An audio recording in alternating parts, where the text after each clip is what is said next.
Однако соленый ветер все еще возвращался в его снах. Он слышал те выстрелы, видел, как тени двигаются по берегу. И каждый раз, просыпаясь, он выходил на крыльцо заставы и смотрел на горизонт, будто проверяя, все ли на месте. Однажды осенью, когда море стало особенно холодным и тяжелым, на радаре снова появилась отметка. Маленькая, почти незаметная. Она двигалась медленно, будто пробуя на прочность их внимания. Воронцов прищурился. Ветер снова шел с юго-запада. Тот самый, соленый. «Поднимаем смену», — тихо сказал он. В этот раз все было иначе. Они были готовы. Усиленный наряд, новая аппаратура, четкая связь. Но в груди все равно сжималось то же чувство, граница снова испытывает их. Катер без опознавательных знаков приближался к запрещенной зоне. На сигналы не отвечал. Когда прожектор осветил палубу, стало видно, людей больше, чем положено для обычного рыболовного судна. Воронцов поднял мегафон, но слова утонули в ветре. И тогда он понял, история не закончилась той августовской ночью. Она только началась. Первые выстрелы в этот раз прозвучали с воды.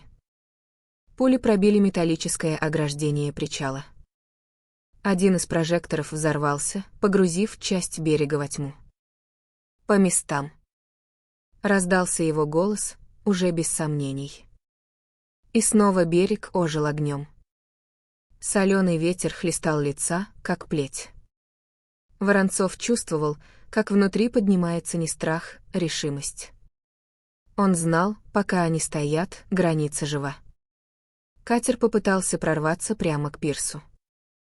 Махмудов, действуя почти инстинктивно, направил огонь по двигателю. Искры, дым, и судно потеряло ход, разворачиваясь боком к волне. Но в этот момент из тьмы показалась вторая тень. Она шла без огней, почти сливаясь с черной водой. Воронцов почувствовал, как внутри что-то холодеет, это была отвлекающая атака. Первый катер — приманка. Настоящий удар готовился сейчас. Вторая цель. Справа по курсу. Крикнул наблюдатель с вышки. Новая лодка была быстрее и меньше. Она шла вдоль линии скал, стараясь скрыться в мертвой зоне радаров. Люди на ее борту двигались слаженно, без паники. Это были не случайные нарушители. Это была операция. Воронцов мгновенно принял решение. Группа перехвата к старому пирсу. Отрежем их от бухты. Махмудов кивнул и, не дожидаясь приказов, повел 3 бойцов вдоль бетонной кромки. Пули из первой лодки все еще свистели над головами, но их огонь становился реже, двигатель был поврежден, и судно медленно относило к отмели. Вторая лодка приближалась к узкому проходу между скалами, там, где начиналась тропа к складам и дальше к шоссе. Если они высадятся там, ловить их придется уже в каменных лабиринтах побережья. Соленый ветер усилился, поднимая мелкую морскую пыль. Видимость падала.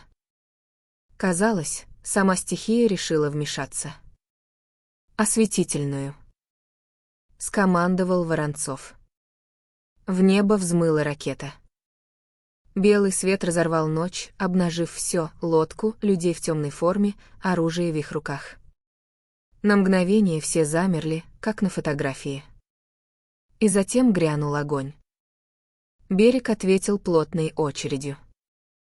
Один из нападавших рухнул прямо у борта. Остальные открыли ответный огонь, прикрываясь металлическими щитами, установленными вдоль лодки. Они были готовы к прямому столкновению.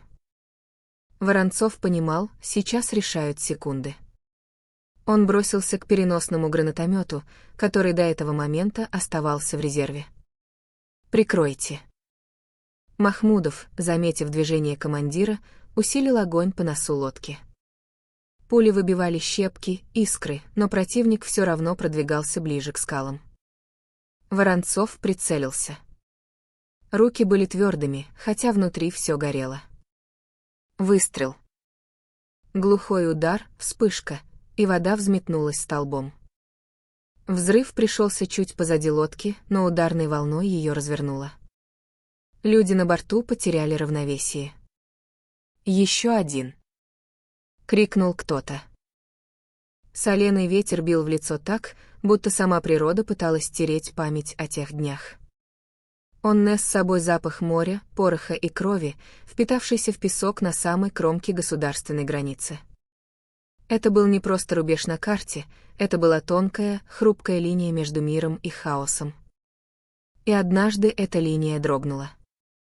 Август 1999 года. Южный участок морской границы России.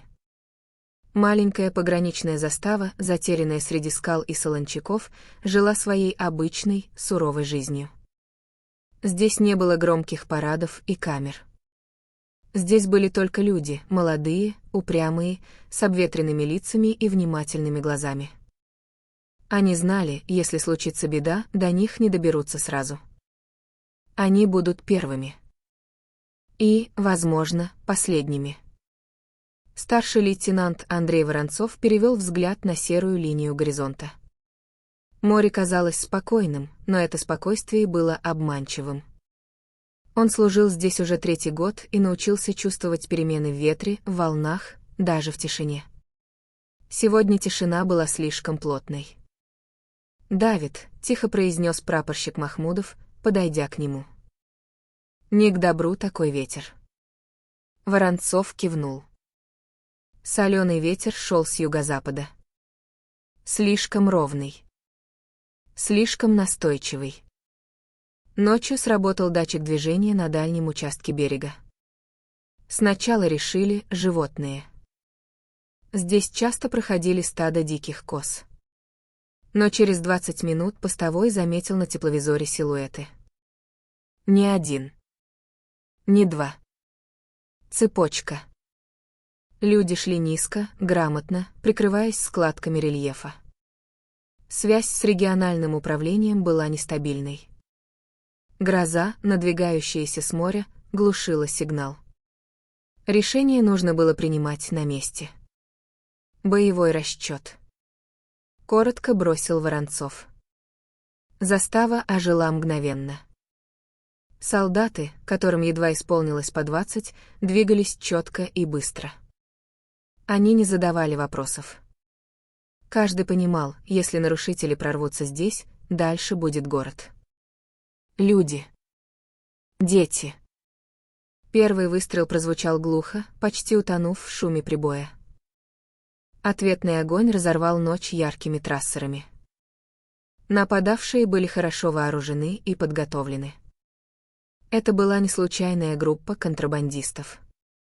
Это была диверсионная группа, идущая с конкретной целью.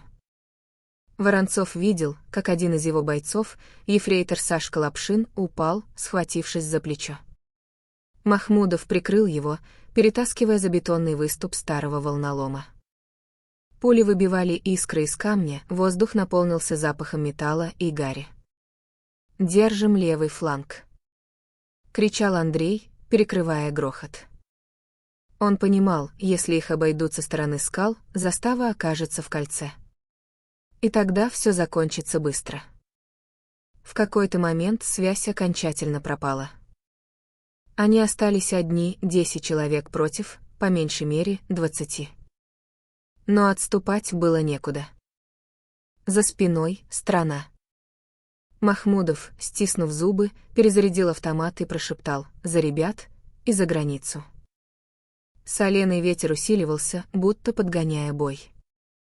Песок летел в глаза, кровь смешивалась с морской водой. Но пограничники держались. Каждый метр берега превращался в крепость. Воронцов заметил движение справа, 3 нападавших пытались обойти их по узкой каменной гряде. Он не раздумывал. Схватив гранату, он рванул вперед, почти скользя по мокрым камням. Время будто замедлилось. Ветер выл, как сирена. Взрыв отбросил его к земле. Уши заложило, в глазах потемнело. Но когда он поднялся, гряда была пуста. Бой длился почти 40 минут. Подкрепление все-таки прорвалось сквозь шторм, 2 катера береговой охраны показались из темноты, осветив берег мощными прожекторами. Нападавшие начали отступать к морю, бросая раненых. Когда все стихло, на берегу остались следы борьбы, гильзы, кровь, изрешеченные камни. И тишина.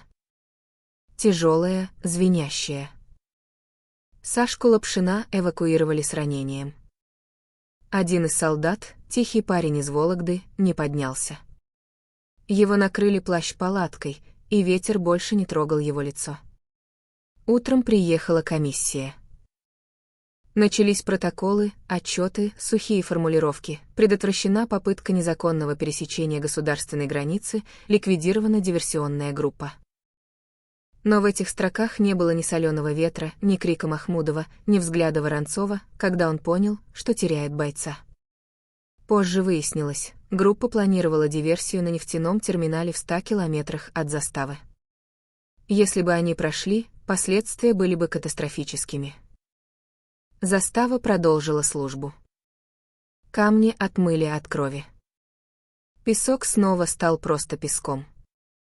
Но для тех, кто пережил ту ночь, граница уже никогда не была абстрактной линией.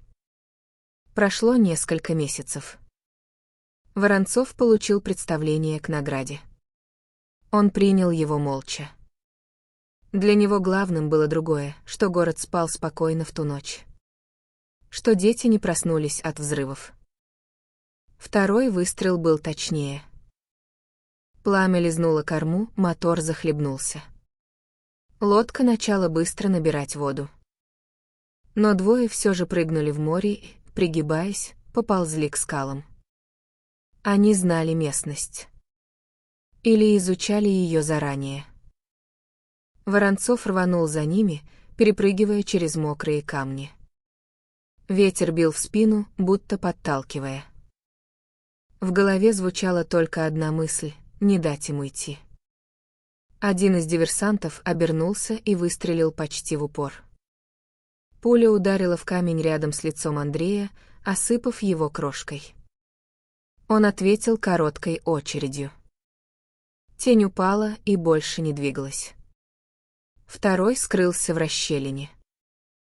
«Он идет к тропе!» — крикнул Махмудов. Воронцов понимал, если тот доберется до узкого прохода, там начнется бой в ближнем контакте. Слишком опасно. Он не стал ждать. Перебравшись через выступ, он почти скатился вниз, в темный коридор между скал. Там пахло водорослями и сыростью. Шаги впереди были быстрыми, но неровными, человек был ранен. «Стой!» Прозвучал голос Воронцова, глухо отражаясь от камня. Ответом был выстрел. Андрей прижался к стене, затем резко шагнул вперед. В узком проходе они столкнулись почти лицом к лицу. На секунду их взгляды встретились. В глазах противника не было страха, только отчаянная решимость. Схватка длилась считанные мгновения. Удар, выстрел, короткий вскрик. И все стихло. Когда Воронцов вышел обратно к берегу, шторм уже начинал стихать. Первая лодка наполовину ушла под воду. Со стороны моря слышались сирены, подходило подкрепление. Бой был окончен. Но на этот раз последствия были серьезнее. Двое пограничников получили тяжелые ранения. Один, тот самый наблюдатель с вышки, лежал на носилках, бледный, но живой. Воронцов стоял у кромки воды, глядя на обломки. Он понимал, это была не последняя попытка. Слишком тщательно все было спланировано. Слишком много сил вложено. Позже следствие установит, за операцией стояла международная сеть, проверяющая уязвимость морских рубежей. Они рассчитывали на внезапность, на страх, на хаос. Но они не учли одно — людей. Через неделю на заставу приехал генерал из Москвы. Были награды, официальные речи, камеры. Говорили о героизме, о долге, о стратегической важности участка. Воронцов слушал молча. Его взгляд все время уходил к морю. Ночью он снова вышел на берег. Ветер был тихим. Легкие волны мягко касались песка, будто ничего не произошло. Он наклонился и поднял из песка гильзу. Холодную, уже потускневшую. Маленькое напоминание о том, как тонка грань между миром и катастрофой. Махмудов подошел рядом. «Думаешь, вернуться?» — спросил он негромко. Воронцов долго смотрел на горизонт. «Если это кому-то нужно вернуться», — ответил он. «Вопрос только, когда?» Соленый ветер снова поднялся, легкий, почти ласковый. Но Андрей уже знал у этого ветра два лица. Прошел месяц. Застава жила напряженно, как натянутая струна. Каждый сигнал проверяли дважды. Каждый огонек в море вызывал настороженность. И вот однажды ночью, когда луна висела низко и красно, радар снова дал отметку. На этот раз дальше. Гораздо дальше. Но траектория была странной, объект двигался зигзагами, будто сканируя пространство. Воронцов почувствовал знакомый холод в груди. «Поднять тревогу», — тихо сказал он. На экране появилась еще одна точка. Потом третья. И в этот момент связь с внешним сектором внезапно оборвалась. Статический шум заполнил помещение дежурной части. Экран мигнул, на секунду погас, затем снова ожил, но уже без сигнала с дальнего поста. 3 отметки продолжали двигаться, синхронно, будто их вел один невидимый дирижер. «Связь с сектором Север-3 отсутствует», — доложил радист, не скрывая напряжения. Резервный канал тоже молчит. Воронцов сжал челюсти. Это было слишком организовано, чтобы быть случайностью. Кто-то глушил сигнал. Значит, все началось раньше, чем они поняли. Группа быстрого реагирования на машины. Проверить Север-3. Остальным занять позиции. Без приказа огонь не открывать. Ночь казалась густой, почти вязкой. Луна скрылась за облаками, и только редкие отблески волн напоминали о море. Машина с группой Махмудова сорвалась с места, фары выхватили из темноты дорогу, ведущую к дальнему участку берега. Воронцов остался у радаров. 3 точки теперь разделялись. Одна шла прямо к условной линии границы. 2 другие расходились в стороны, как будто создавая коридор. «Это не высадка», — тихо произнес он. «Это разведка боем». В этот момент из динамика прорвался обрывок голоса. «Нападение, вышка повреждена, есть раненые». И снова тишина. Сердце ударило глухо. Воронцов схватил рацию. «Север-3, прием. Ответьте». Лишь шипение. На экране одна из точек резко ускорилась. Потом исчезла. Вторая изменила курс и пошла прямо к маленькой бухте, где стоял старый склад топлива, объект, который давно считался второстепенным. «Они хотят поджечь склад», — понял Андрей. «Если огонь доберется до резервуаров, взрыв будет слышен за десятки километров. Это станет сигналом, демонстрацией уязвимости. Подготовить катер», — приказал он. Перехват по воде. Через несколько минут он уже стоял на носу служебного катера, чувствуя, как соленый ветер режет лицо. Мотор взревел, и судно рвануло вперед, рассекая темную воду. Вдалеке мелькнул слабый огонек. Слишком ровный, чтобы быть случайным. Цель по правому борту. Крикнул рулевой. Из темноты выскочила лодка. Она шла быстро, почти беззвучно.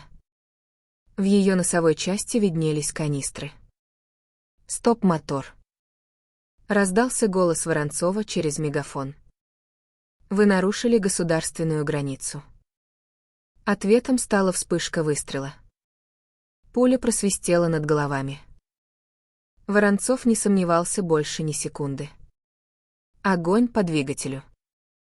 Очереди разорвали ночь. Искры посыпались с кормы лодки. Она качнулась, но продолжала идти, уже не прямо к складу, а к их катеру, как будто намеренно. Они хотят столкнуться. Понял рулевой. Воронцов почувствовал, как время замедляется. Если лодка взорвется рядом, их катер тоже уйдет на дно. «Лево руля!» — крикнул он. Катер резко повернул. В тот же момент раздался взрыв. Волна ударила в борт, вода обрушилась сверху, оглушив и ослепив. Когда шум в ушах немного утих, Воронцов поднялся. Лодка противника горела, медленно погружаясь. Один из нападавших держался за обломок, пытаясь уплыть к берегу. «Подобрать», — коротко приказал Андрей. Его вытащили на палубу. Молодой. Почти мальчишка. В глазах страх и упрямство. «Кто вас послал?» — спросил Воронцов. Тот молчал. Тем временем по рации наконец прорвался голос Махмудова. «Мы на Север-3. Вышка подорвана. Один тяжелый, но жив. Нападавшие ушли в сторону скал. Их минимум 4. 4-я точка на радаре все еще двигалась. Медленно. Почти незаметно. Она шла вдоль линии, не пересекая ее. «Это командирская лодка», — сказал Воронцов. «Они наблюдают». В груди поднималось чувство, что все происходящее — лишь часть большего плана. Проверка реакции, времени, слаженности. «Возвращаемся к берегу», — приказал он. «Перехватить последнюю цель». Когда их катер приблизился, лодка противника внезапно включила яркий прожектор, ослепив их. Затем развернулась и пошла прочь, к нейтральным водам. «Они уходят», — процедил рулевой. Воронцов смотрел на удаляющийся силуэт. Открывать огонь за линией границы означало бы международный скандал. Именно на это, возможно, и рассчитывали. Лодка пересекла условную черту и растворилась в темноте. На берегу их встретил запах дыма. Вышка «Север-3» была наполовину разрушена. Металлические балки торчали в небо, как сломанные кости. Раненого бойца уже грузили в машину скорой помощи. Его лицо было покрыто копотью, но он пытался улыбнуться. «Не прошли», — прошептал он. Воронцов сжал его руку. Не прошли. Но он понимал, это была только фаза. Они изучили их реакцию. Проверили слабые места.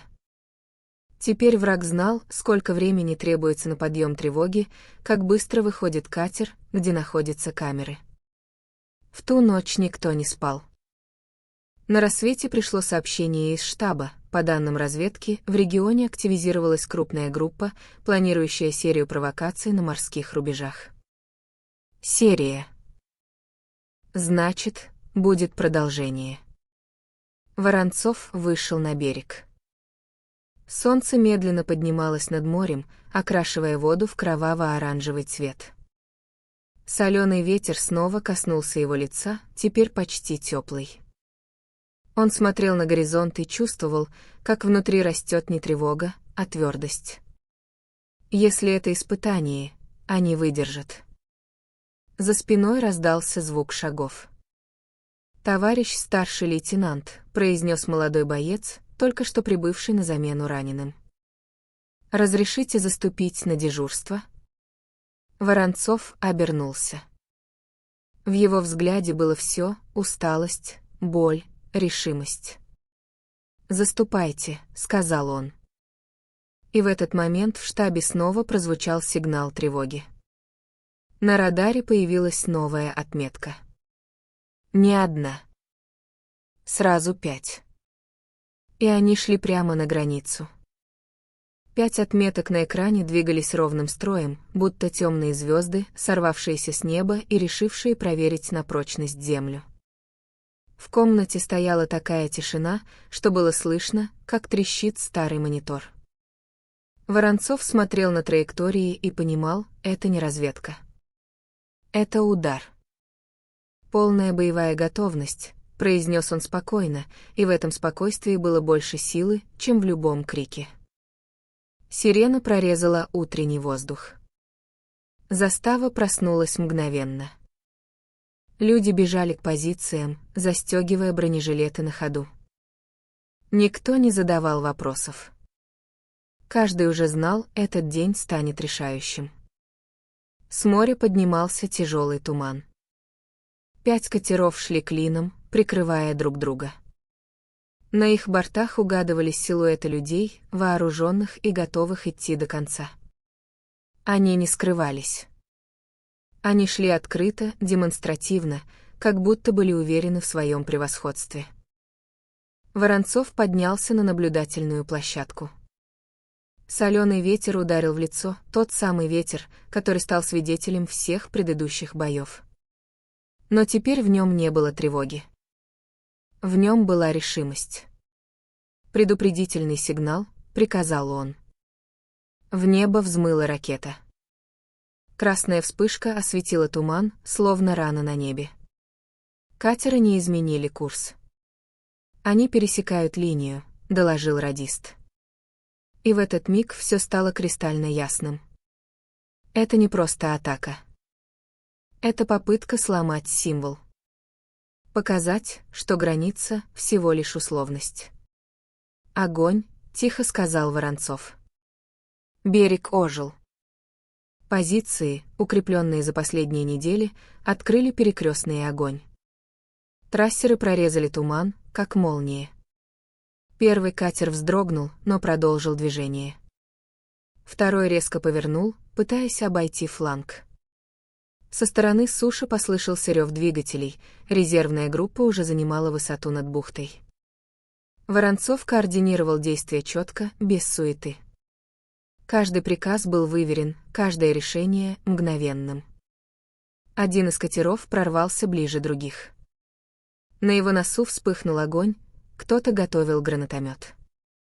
Воронцов понял, если снаряд достигнет склада топлива или жилых построек, последствия будут страшными. Он схватил переносный ПТРК, который держали в резерве. Ветер бил в плечо, туман мешал прицелиться. Но в этот момент время будто остановилось. Он видел только цель. Выстрел. Секунда, и взрыв разорвал нос катера.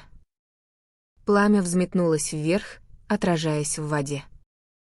Лодка замедлилась, люди прыгали за борт, спасаясь от огня.